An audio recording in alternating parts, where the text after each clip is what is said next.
don't understand my struggle. You guys don't get the struggle.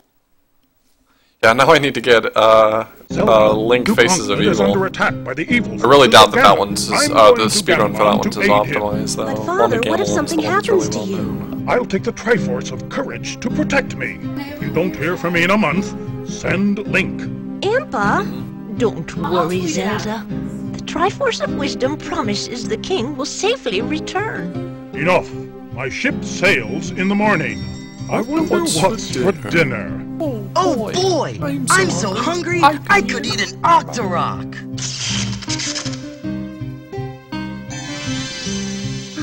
A whole month gone, and still no word. I'm certain he's all right. Yeah, that old Ganon's no match for the king. Link, go to Gamelon. How many and world find records my do I father. have? Great! I don't know, it depends I on can't which wait games you to consider bomb some legitimate. Dodongos. Depending on which ones you consider legitimate, the number varies drastically. We're going to Gamelon. All right, dear.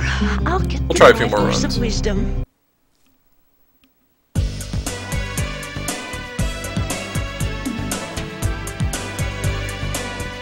Oh boy, I'm so hungry, I could eat an Octorok. Zelda, Duke Onkled is under attack from the evil forces of Ganon.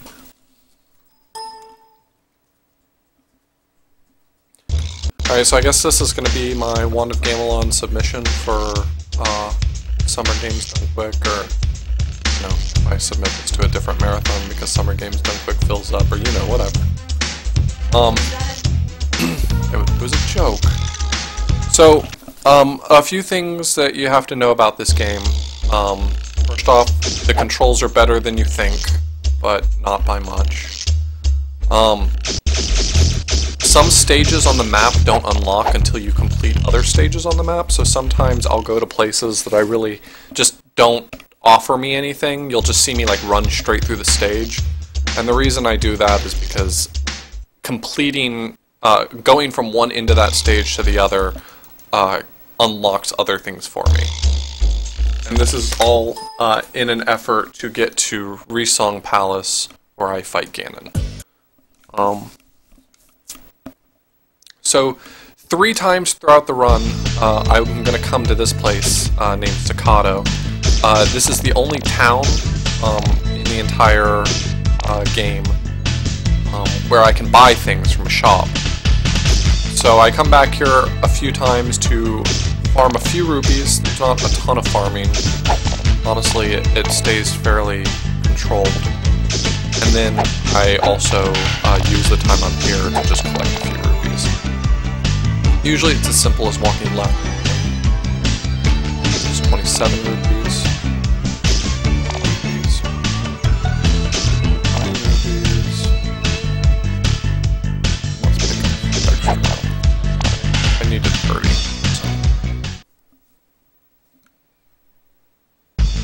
So I'm going to use that by 1 bomb, just 3 bombs really, and 1 set of ropes, which is 3 ropes. Now, bombs are used for exactly what you'd imagine. You can bomb some walls, boulders, you can kill some enemies with them.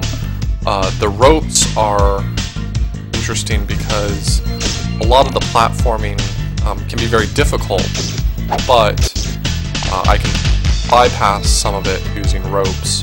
So as long as I keep pretty good control over how many ropes I have, I can usually skip large portions of the platforming that might otherwise be challenging.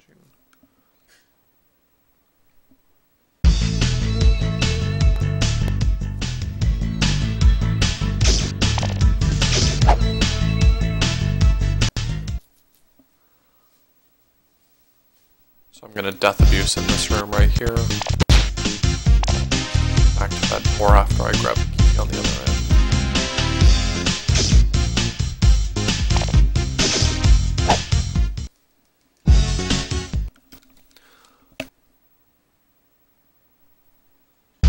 So in this game there's lanterns because some of the rooms are pitch black and you can't see anything when you're inside them. In a speedrun we don't collect the lantern because that wastes time. We just have to memorize the layout of every dark room. Fortunately there's only 3 or 4 in a speedrun.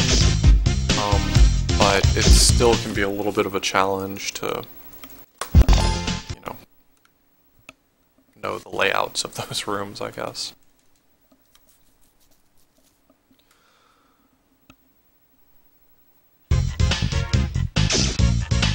So the swamp stage is fairly straightforward. The only challenging part about this stage is that there's a very tight jump.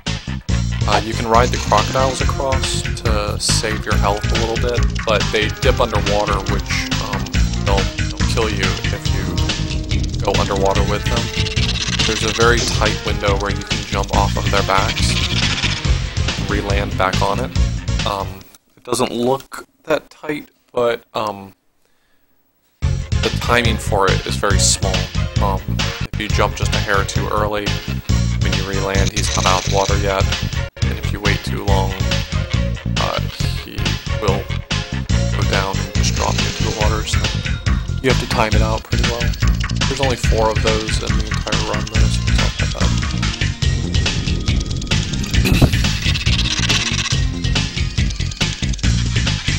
So just to give you an idea of what's going on in the game right now, I'm coming to this swamp right here to talk to this guy.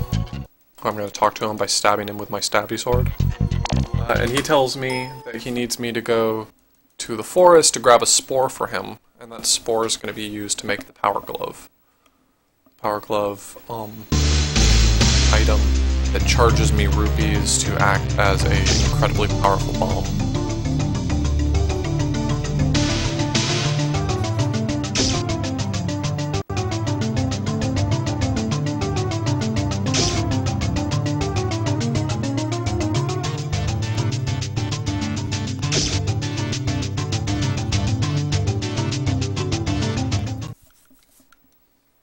So in this room, I've saved a lot of health up so that I can use these guys right here to push me forward a little bit, just a really small trade-off.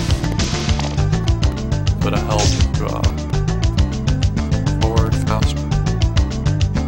Since Zelda walks always at this exact speed. No slower, no faster.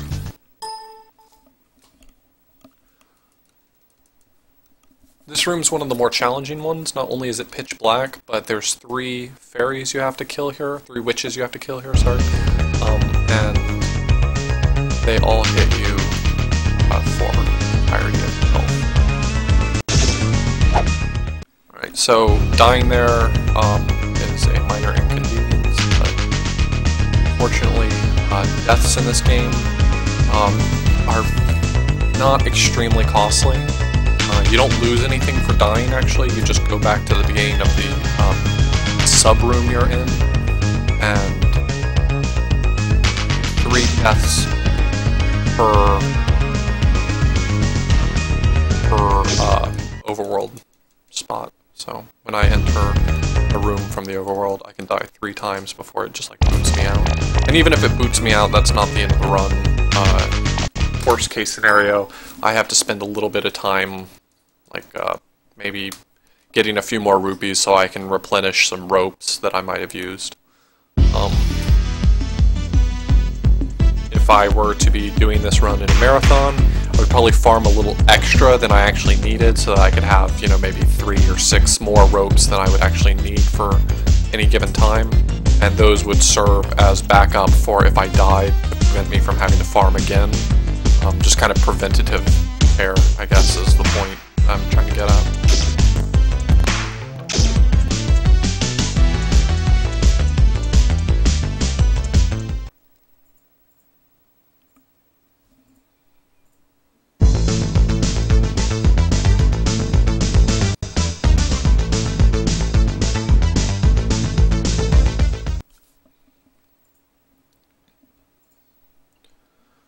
So I have 2 reasons I need to come here. I need to get the archboat feather from the top of the ship here. That feather is going to be used to make a magic cape for me at the very end of the run. I need to get it now. I also have to come here to get a reflective shield. The reflective shield is responsible for killing enemy. I wasn't sure that enemy was going to come. Yeah, that shield is responsible for killing a Wizrobe. Is it a Wizrobe? I think it's a Wizrobe toward the end.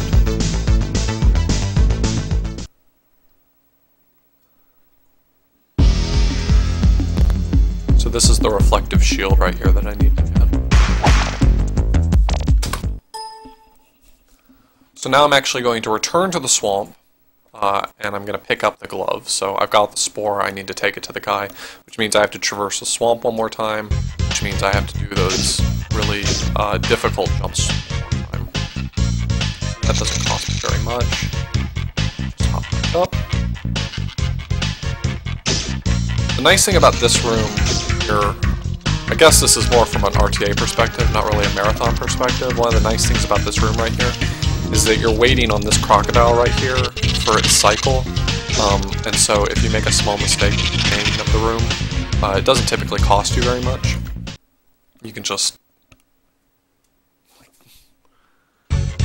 hop back up, and you can usually make it there before the crocodile finishes its cycle. Okay, I waited a little longer than I should have to jump there. That was actually really dangerous. Okay, and we have the train.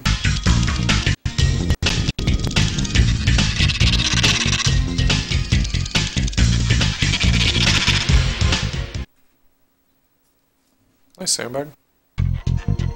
Alright, so this guy just gave me the power glove.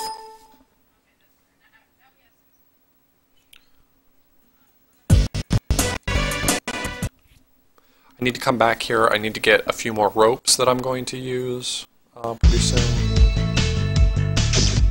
This is where the run starts to get a little bit more challenging.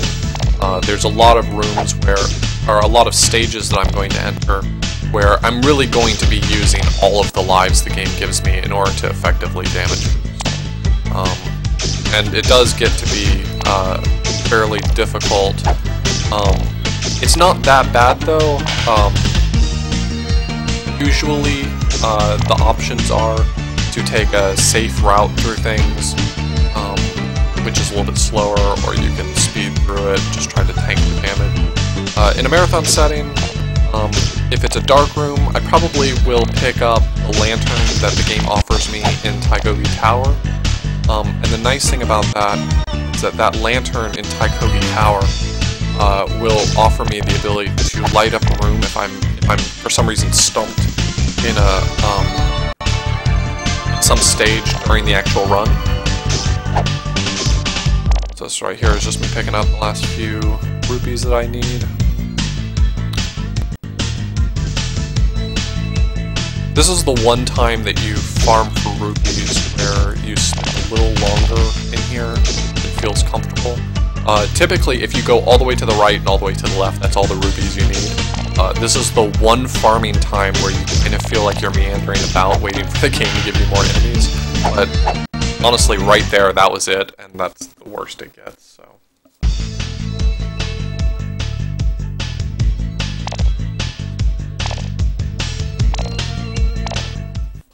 Alright, so now we're heading off to Tygogi Tower.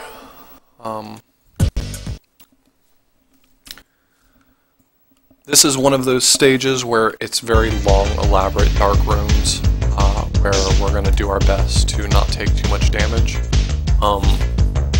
You know, the whole stage is, the route through the stage is strategized to minimize rope usage and damage. My extra ropes would probably be used in this case. Did not mean to use that an extra time, but that's okay. My extra ropes would be used in this case to reduce the risk and just give me a safer path through here.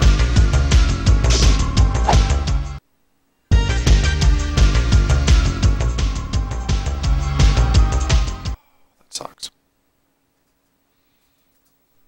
So in this game, the button that you use to activate your item is the same button that you use to go to the door, fortunately. Which means that if you want to use an item, you very much need to make sure that you're not standing on top of a door.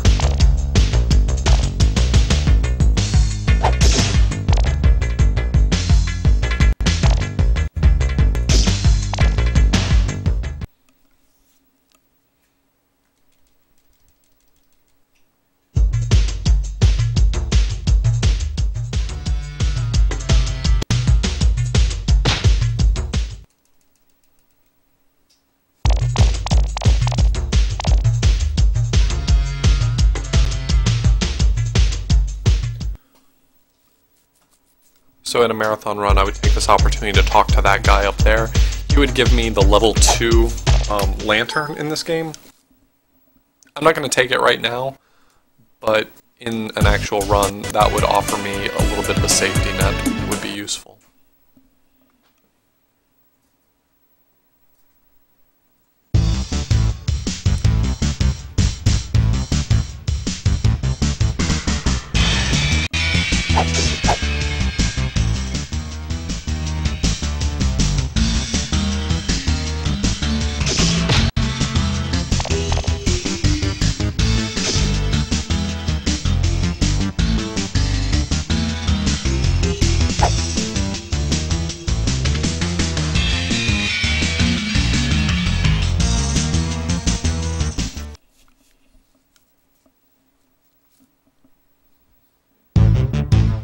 So this is an ice cavern where you fight Gleeok. I'm going to not turn on the lights here. We're just gonna do our very best.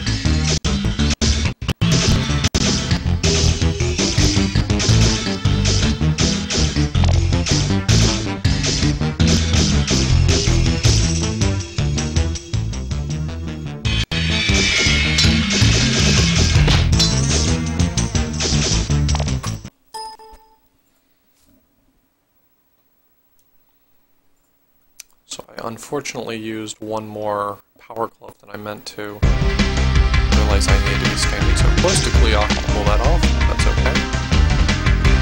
Because I have more than freeze at this point in the game.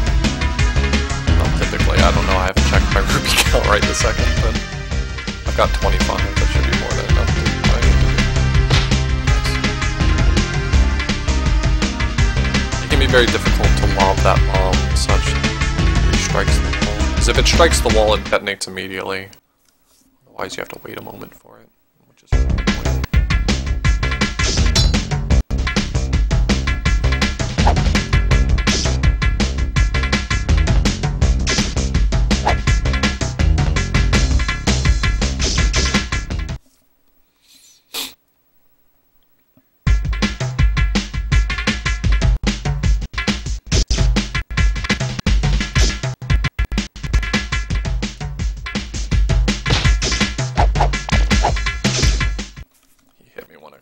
But that's okay, because I usually factor in the likelihood that I will die in the next room. That's part of the plan.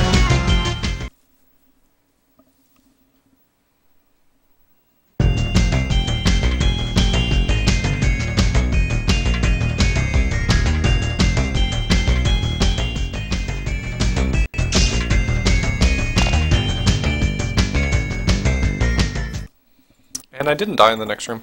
Those, that rain that falls from the ceiling, fortunately follows the same pattern every single time. Sometimes it can be very difficult to dodge, but for the most part, if you know where it is, it's not dangerous, which is very convenient.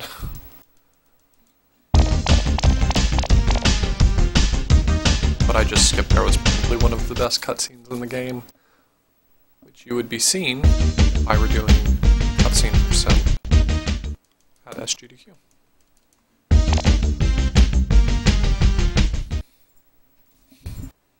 You killed me! Good. That's literally the cutscene.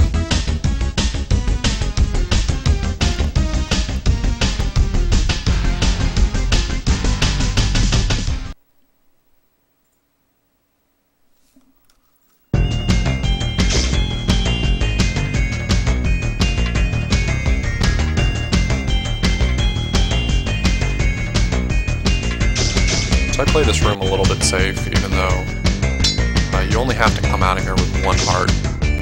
You're doing well. But safety.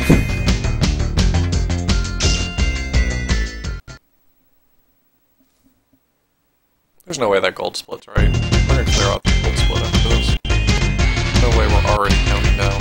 A liar game, and you know it, which is what makes it even sadder.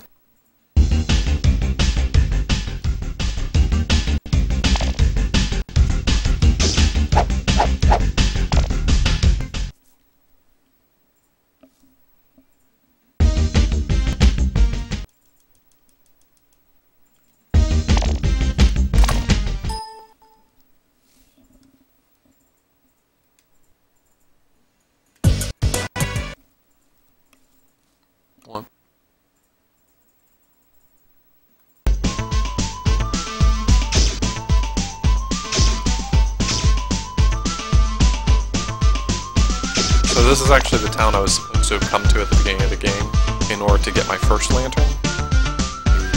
Obviously skipped that, otherwise you wouldn't have been staring at black rooms all the whole game.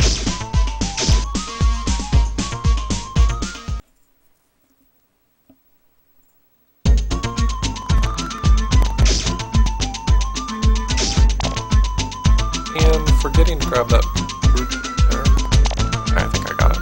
Forgetting to grab that blue ruby right there is a big mistake. I will probably lose some battles.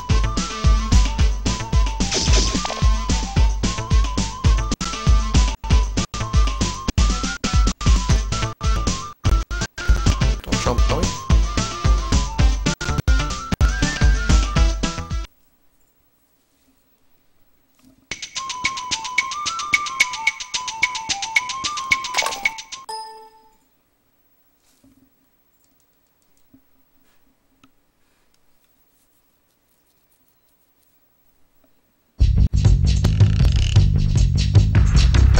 Guys right here.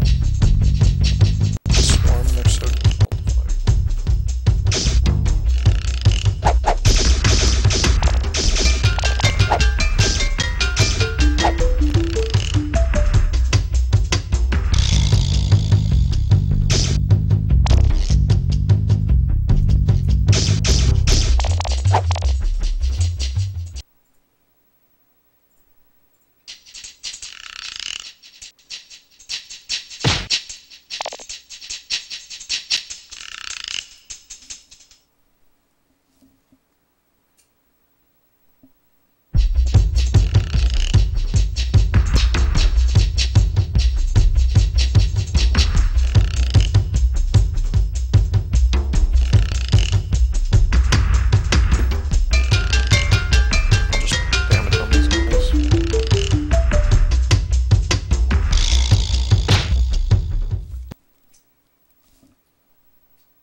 So this is the last time we're going to farm for rupees here. We don't need a ton, but I'm going to do one full back and forth. And that'll give us a little more than we need, which is good because in the upcoming stages, sometimes you can get out of a tight spot by having a well-timed power glove or something, things that cost rupees to use. So giving us a little bit of wiggle room is probably a good idea.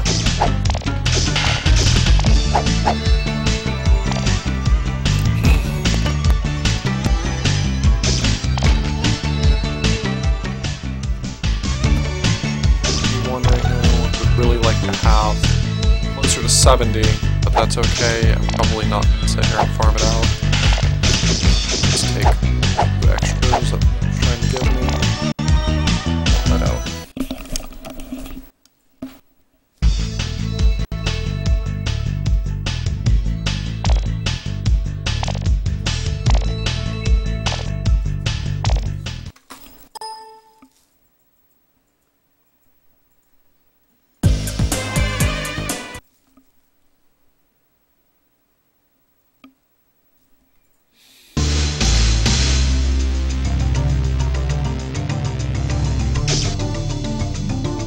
Now we're coming back here.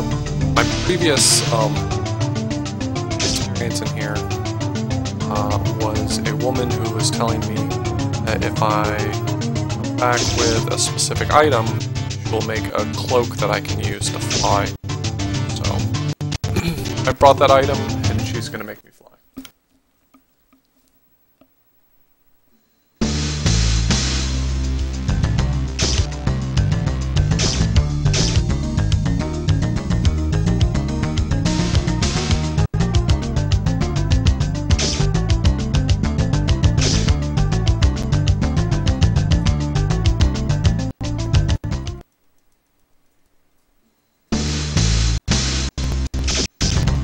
This is the only other damage abuse in the entire game.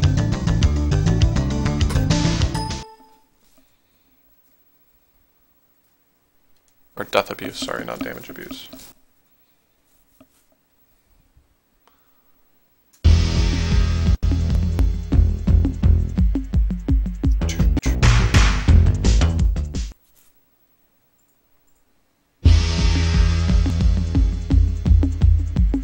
By the way, if you're into to 80s synth, 80s and 90s synth, this game is the game for you, to be honest.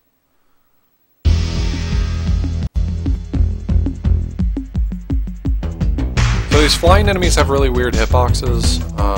If you kind of know where their hitbox is, which their hitbox is a few pixels in front of their mouth, sometimes you can just walk right through them if you're conscious of kind of their angle and their position.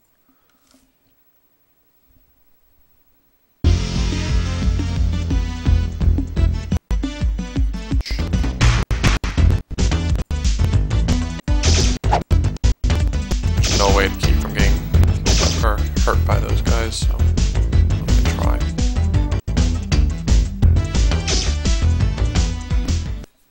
Best music right here.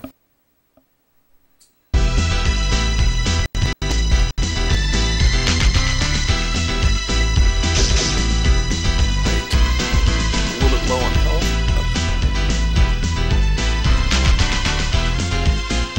Okay, you still die because of that. That would suck.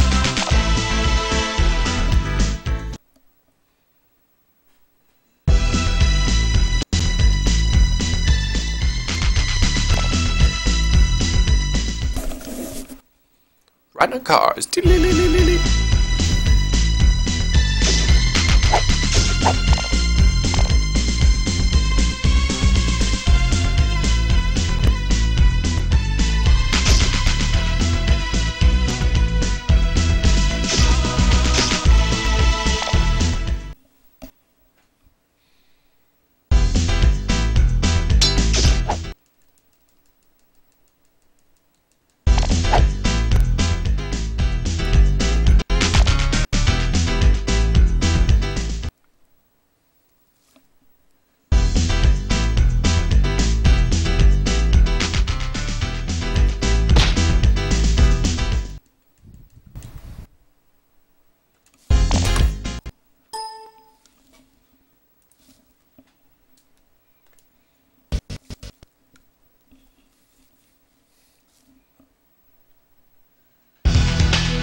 So those wheels hit like a freight train. The intention here is that you take the time to go pick up a specific item that allows you to become invulnerable momentarily. So I messed that up.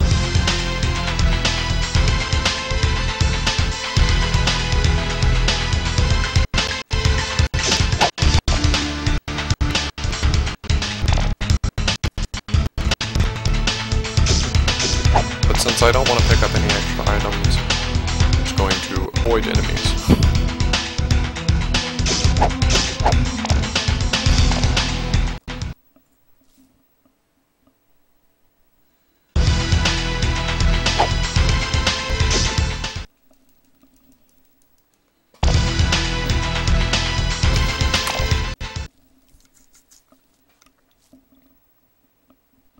Alright, we're going to take a really quick detour to the fairy pool to fill up our canteen with water of life, which I'll explain. You'll see why we want that so bad. It's just a health item. In general, you shouldn't need it, but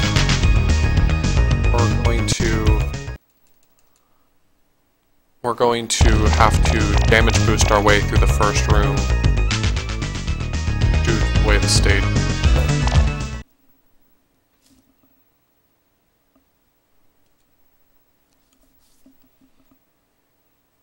Alright, here we go. Final stage. Alright, so there's flying invisible enemies in this stage. Now typically that would be pretty much like a turn around, go back, you've forgotten something. But the reason why there's invisible enemies is because the level 3 lantern that the game gives you actually makes those enemies visible. So because we skipped that, we now can't see the enemies that are hurting us here. So we took a quick detour to get a health potion so that we can just tank the damage here. Much faster than actually going to get the fairy lantern, because the fairy lantern is pretty significantly out of the way. So this room also has invisible enemies, the same invisible enemies that were in the previous one, but there's fewer of them, so we're able to just get through the stage without too much concern. I'd say that as I take a lot of damage right there.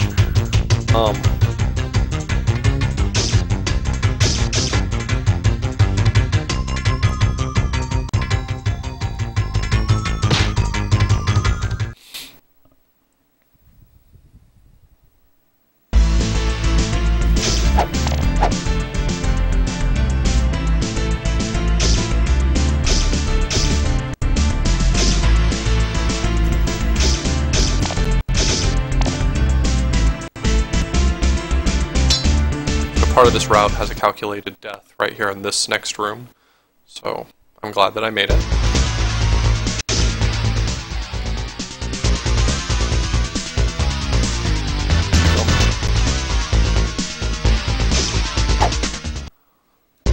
So that death right there is calculated in the route.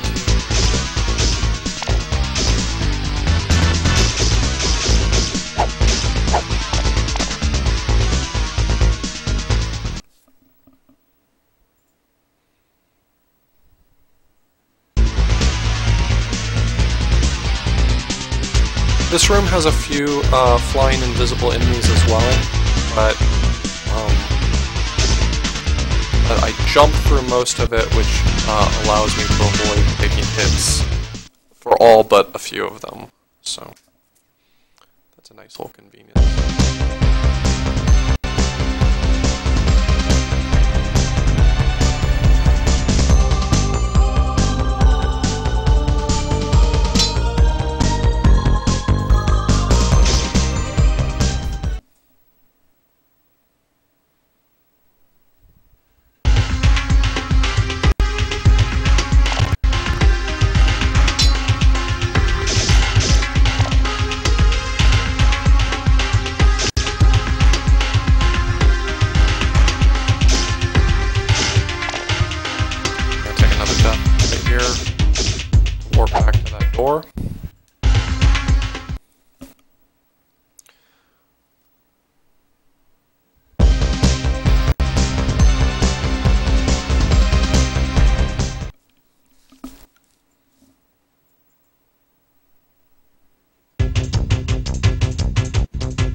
Now this should look mostly familiar again.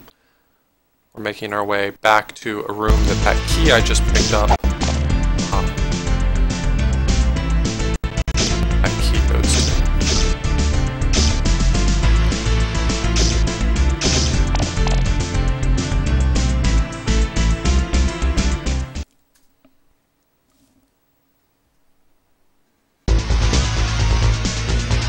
Climb here.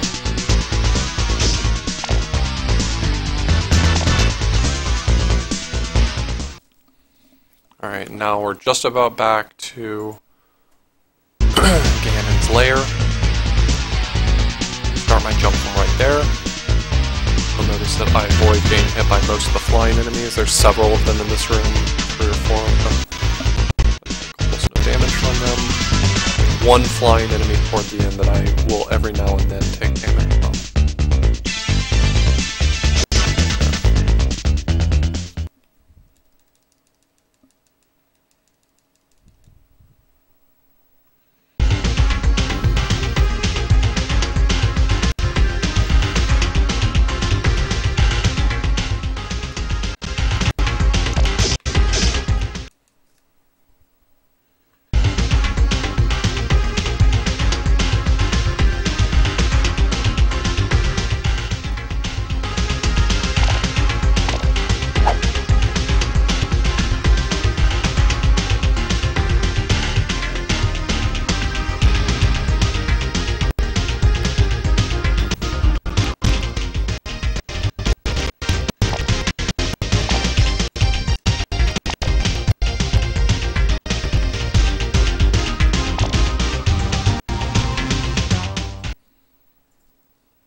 And that's Zelda won to Gamelon.